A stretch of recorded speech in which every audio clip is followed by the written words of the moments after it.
Alright, so we're finishing up section 8.2. We want to be able to find the sample size we need, n, for a given confidence interval. We'll just use CI for confidence interval and a given margin of error. So we would use the this formula because this is the margin of error. The margin of error is this part you're already familiar with. We would use z star square root of p hat times 1 minus p hat all over n, and that is the margin of error, and we want it to be less than or equal to the margin of error that's given in the problem. So this is, we basically solve the equation for n. You plug in z star. So you already know how to find z star. You plug that in. You plug in p hat that will be given.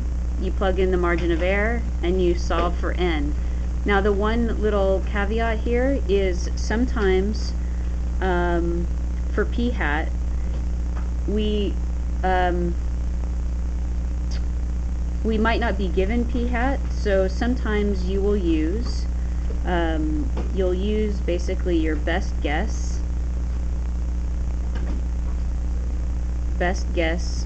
for p hat based on some earlier study that's mentioned in the problem, based on pilot study. And if you're not given any best guess, then you use what value of p hat would give us the largest margin of error. We want to be on the conservative side, so we use p hat equal to, you know what number would make p hat times 1 minus p hat the biggest? So, or you use 0.5. So 0.5 times 0.5 would be 0.25. If you use anything else, like p hat is 0.8, then you'd be multiplying 0.8 times 0.2, which is 0.16, so it's smaller. So if you have no idea, you're just going to use p hat as 0.5 to be the most conservative. So those are the notes for that. Let's look at an example of doing this. So we have tattoos.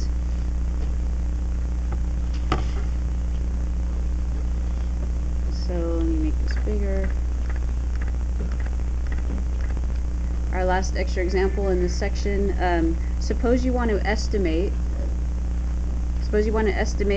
the p true proportion of students at your school that have a tattoo with 95% confidence and a margin of error of no more than 0.10, so within 10%. Determine how many students do you need to survey to estimate the true population proportion p within 0.10 with 95% confidence.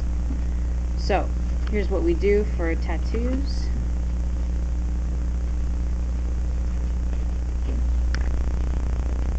Let me zoom back out.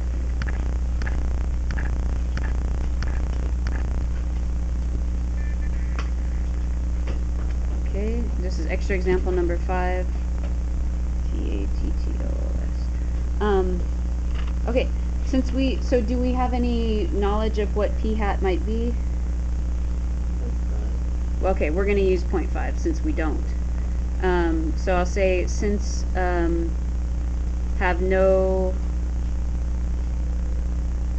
prior knowledge about p hat, use p hat equals 0.5. So you would go like this. You would plug it into the formula, which is already written above, so I'll just use it here. You would say, what do I use for z star for a 95% confidence interval?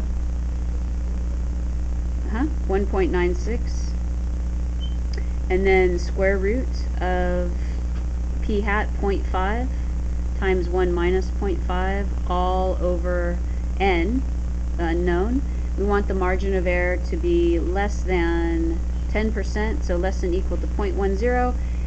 Now we're going to use Algebra 2 level math to solve for n, and you don't need to show it. I prefer you leave everything in on your calculator anyway to get the most accurate answer. So you will get n greater than equal to 96.04. You don't need to write down the intermediate steps. And the important thing to know, though, is that for your final answer, you need to answer in context and round up. So no decimal answers for these. So you would say, so we need to survey at least 97 students. And I'll leave it to you to make sure you can get n to solve the inequality.